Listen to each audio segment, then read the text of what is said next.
A principios de la década de 1960, las calles y las pistas de arrastre de Estados Unidos eran un campo de batalla automotriz. Los tres gigantes de Detroit, Ford, Chrysler y General Motors, estaban en una guerra sin cuartel por demostrar quién mandaba en la supremacía del drag racing. Cada uno sacaba sus mejores cartas para construir los autos superstock más brutales y así humillar a la competencia. Chevrolet no se andaba con juegos y traía su Impala Z11 con un motor 427 que rugía como bestia. Por su lado, Chrysler metía su salvaje 426 Maxwell en el Plymouth Savoy y otros modelos, haciendo temblar el asfalto. Pero, amigos, fue Ford quien al final se llevó la corona en esta pelea épica. Decidieron dejar atrás sus confiables Galaxies de bloque grande y apostar por un Fairlane experimental que lo cambiaría todo, llevándolos a ganar la Copa de Fabricantes NHRA de 1964 con una máquina que parecía salida de otro planeta. Hablamos de una creación de 550 caballos de fuerza capaz de devorar el cuarto de milla en 11 segundos, un auto que puso la NHRA de cabeza y dejó a todos con la boca abierta. Esta es la historia del Ford Fairlane Thunderbolt de 1964, un ícono que marcó una era.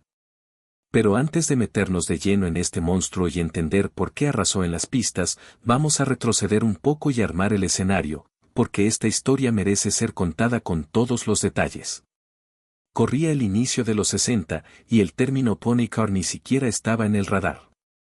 El Mustang, el Camaro y el Challenger eran sueños que todavía no se hacían realidad, así que los tres grandes se la jugaban con autos de tamaño completo, auténticos titanes de acero. Ford, por ejemplo, cuando competía en la serie Superstock de la NHRA, confiaba en sus Ford Galaxies, unos colosos que dominaban las carreteras americanas. En 1961, estos Galaxies venían equipados con un V8 de 390 pulgadas cúbicas mejorado, una máquina decente para la época, pero que pronto empezó a sufrir en las pistas. Los motores de más de 400 pulgadas cúbicas de GM y Chrysler lo estaban dejando atrás, y Ford sabía que tenía que subir el nivel. Para 1962, sacaron una versión de 406 pulgadas cúbicas de S390, que ya pasaba los 400 caballos de fuerza con facilidad. Con este cambio, los Galaxies comenzaron a dar pelea de verdad. Y no solo daban pelea, sino que empezaron a ganar carreras de manera constante, mostrando que Ford no estaba dispuesto a rendirse.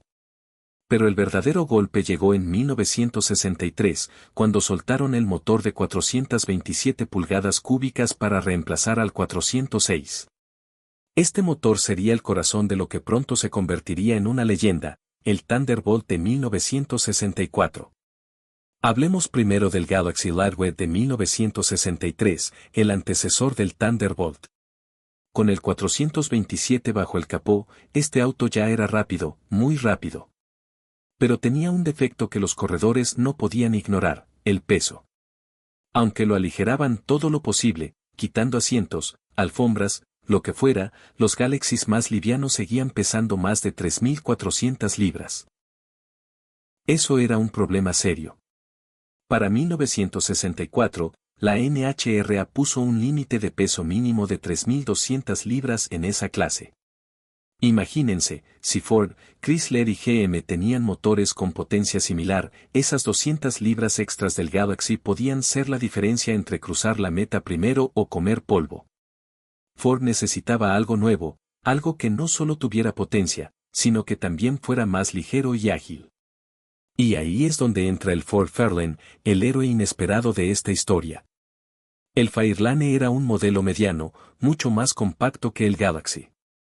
Sin carga y seco, apenas llegaba a las 3.000 libras. Súmenle combustible, un conductor y un motor grande, y aún así estaría mucho más cerca del límite de 3.200 libras que el Galaxy. Esa diferencia de peso era oro puro en las pistas. Pero no todo era tan simple. Para correr este Fairlane en la NHRA, Ford tenía que fabricar 100 unidades de calle con las mismas especificaciones, según las reglas de homologación. Y el gran reto estaba en el motor. El Fairlane, en su versión normal, solo ofrecía un bloque pequeño de 289 pulgadas cúbicas como opción máxima. Comparado con el monstruoso 427, eso era como un juguete. Meter un bloque grande de 427 en ese chasis mediano no iba a ser fácil. Los ingenieros de Ford se pusieron manos a la obra.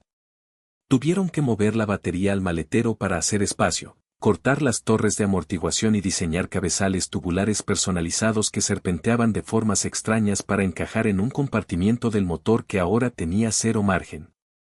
El resultado fue el Thunderbolt, y ese 427 que le pusieron era una obra maestra. En teoría, Ford decía que este motor producía 425 caballos de fuerza. Pero, vamos, todos sabemos cómo son estas cosas. Las estimaciones reales lo ubican por encima de los 500 caballos, y hay quienes juran que algunos Thunderbolts llegaban cerca de los 600. ¿Qué opinan ustedes? Con las especificaciones que les voy a dar ahora, déjenme un comentario abajo diciendo cuánta potencia creen que realmente tenía este animal. El 427 del Thunderbolt venía con una relación de compresión altísima de 12.7:1, algo que ya te dice que no estaba para bromas. Tenía cabezales de alto flujo que dejaban pasar aire como si nada, una leva bien agresiva que hacía temblar el motor en cada giro, y encima le pusieron 2 carburadores de 4 barriles grandes. Pero eso no era todo, también llevaba un sistema de admisión tipo RAM que tomaba aire frío directamente desde las eliminaciones de luces delanteras, dándole un rugido que intimidaba a cualquiera.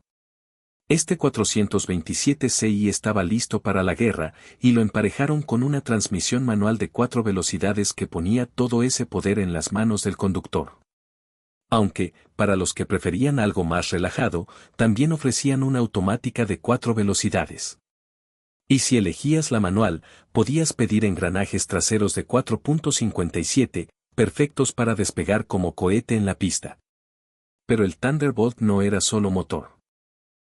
Aunque los Fairlanes base ya eran más ligeros que los Galaxies, Ford fue más allá para sacarle cada gota de ventaja.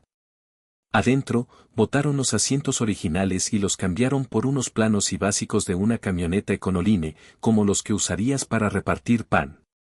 Sacaron todo lo que no fuera imprescindible, la radio, el material de insonorización, las viseras solares, los reposabrazos, hasta el limpiaparabrisas del lado del pasajero se fue al carajo.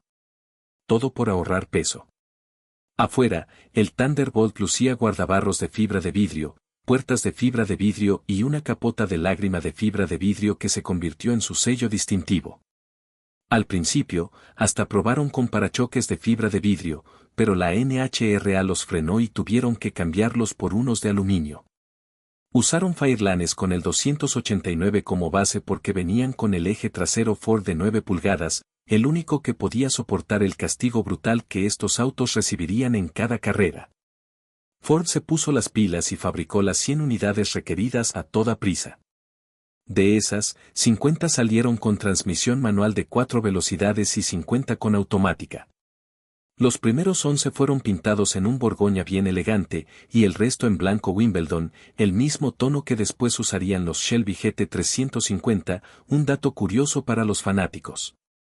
Después de todo ese trabajo transformando al Pacífico Fairlane en el feroz Thunderbolt, ¿valió la pena? Por supuesto que sí. Ford no solo consiguió lo que quería, sino que superó todas las expectativas. Estos Thunderbolts eran como cohetes con placas, salidos directo de la línea de producción. Bajar de 11 segundos en el cuarto de milla era cosa de todos los días para el Thunderbolt. Algunos de los mejores tiempos registrados en la época llegaban a la zona baja de 11 segundos. El récord que encontré fue de 11.08 segundos a 128 millas por hora, una locura para 1964. Y ese año, con gas ronda al volante, el Thunderbolt se llevó la corona de Top Stock de la NHRA, dejando claro quién mandaba. Con un debut tan explosivo, podrías pensar que el Thunderbolt tendría una carrera larga y gloriosa en las pistas. Y aunque algunos autos siguieron dando pelea, el mundo del automovilismo cambió rápido. Para 1965, los autos más pequeños y compactos, los que pronto serían los pony cars, empezaron a tomar el control. Meter motores gigantes en carrocerías medianas se volvió la norma, y los autos grandes de arrastre como el Thunderbolt quedaron atrás.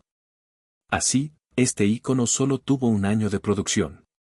Hoy en día, los Thunderbolts originales con números de fábrica son piezas de colección de otro nivel para los fanáticos de Ford.